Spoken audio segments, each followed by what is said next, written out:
And welcome back to Who Would Win. The what if for today, I'm just going to bump for tomorrow because I got the day off, so just two what ifs in one day. That'll be fine. But this one comes to us from Young Blue Jay, who asked the question, who would win in a fight? Bruce Lee versus Bruce Leroy. Now, to be fair, Bruce Leroy from The Last Dragon, kind of looking at more of the guy who played him, who is, and I'm going to see if I got this guy's name actually right. Taima Tamakai Tamakei. I think it's Tamakei. Uh, um, um, yeah, we're gonna go to Tamakei because I'm not even trying to pronounce the last name. It's like Guriello. Um, an American martial. He's actually a legitimate American martial arts champion, actor, and stuntman, best known for his work in The Last Dragon. So as Bruce Leroy, set in New York, the movie follows a martial artist named Leroy Green, known as Bruce Leroy. Dreams of becoming a great martial artist like his idol, Bruce Lee. So essentially, this guy in this fictional world, Bruce Lee, is a real person after everything that happened there. Um, so, uh, we'll look at Bruce Leroy a little bit. For instance, Bruce Lee was capable of catching a bullet between his teeth before detaining the villain. So he was capable of some inhuman capabilities. Like Bruce Lee, let's be honest, Bruce Lee was always playing Bruce Lee, wasn't doing anything supernatural. Catching a bullet between your teeth is a little on the supernatural side. Just a little bit, because there's no way a human could actually do that. Um, so, in terms of what Tamak actually knows, he is an accomplished martial artist and received black belts in, oh god, some of these I don't even know. Okay, karate, jeet kune do, wing chun, hapkido, jiu-jitsu, taekwondo, Brazilian jiu-jitsu, and say Chinese goju, under the Black Dragon, Ron Van Cleef, who is an American martial artist and actor in a Hollywood, Hong Kong action film. He is the father of Shin Vanchi. Apparently, he's a total of mixed martial arts records. He's not done well. He's got a one loss and one loss by submission, no wins. But that's mixed martial arts. That's different. As far as I know, Tamake has not had any sort of like real career past that. But was Gonju Ryo? That's one martial art that I am not familiar with.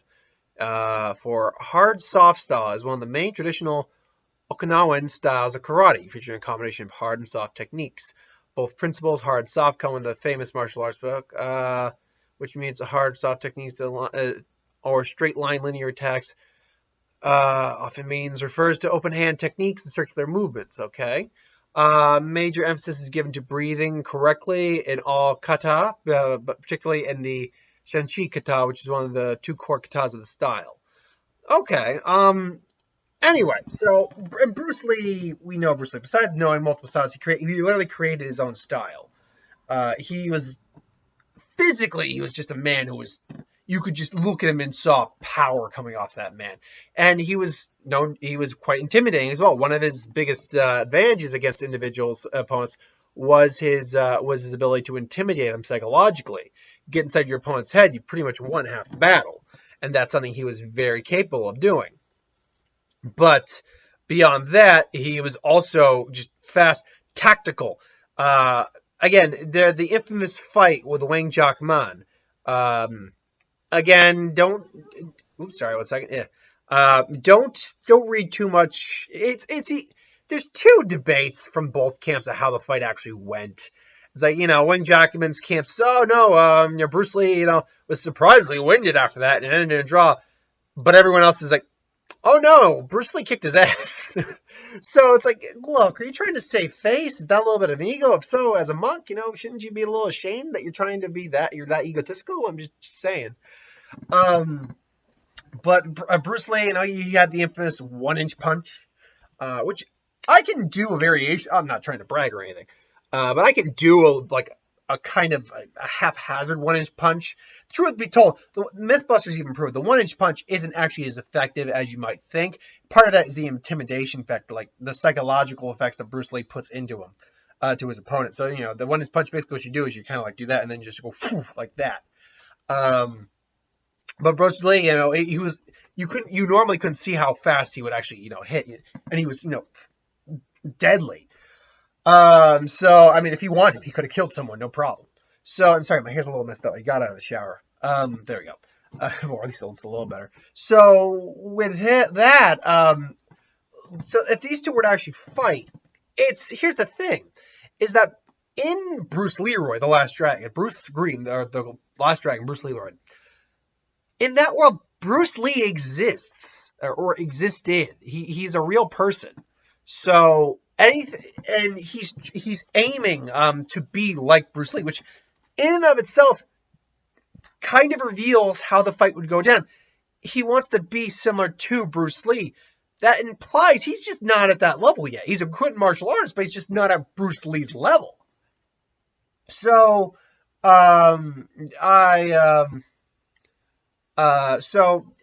would have to say, I mean, if these two fought now, Tamakai knows far more styles than I think Bruce Lee actually knew, but I still have to go Bruce Lee. Bruce Lee is one of those individuals. This isn't like the Jackie Chan fight, where Jackie Chan's a real individual and Tamak's technically a real individual, but Bruce Leroy is not.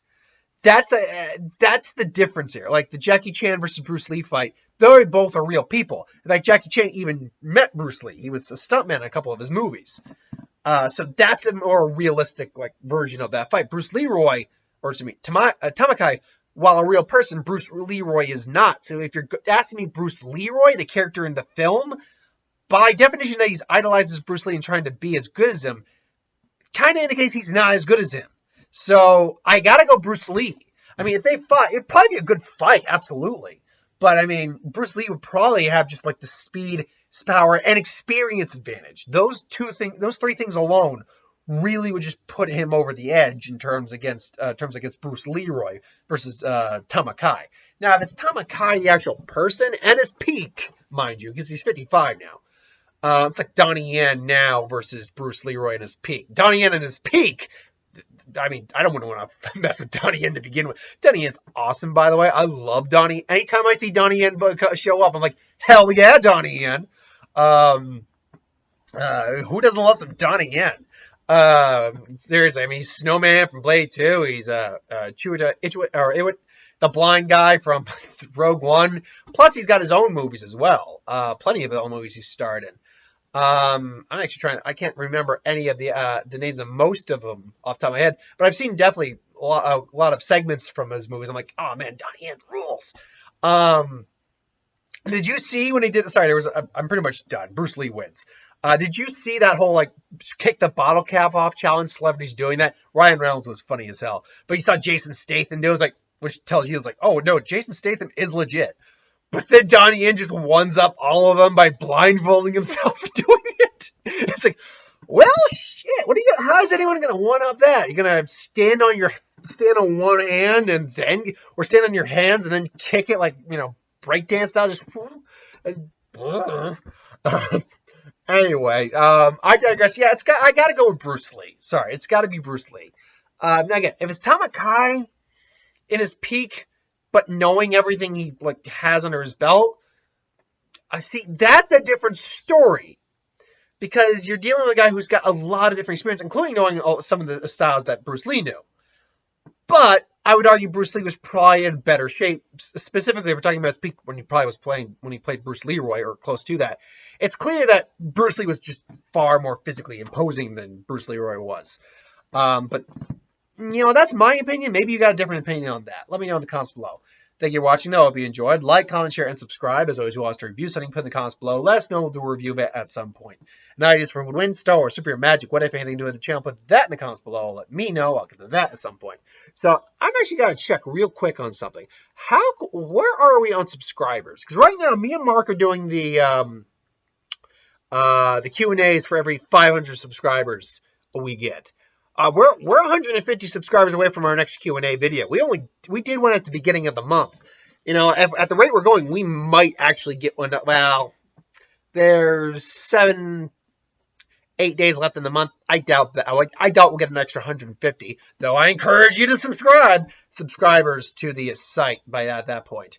But hey, look, September. sounds like we're gonna get another uh, Q&A going on in September. Because I'm amazed how many people like my content. I am amazed and I am flattered and I appreciate every one of you who watches me. I love the fact that people actually enjoy my content.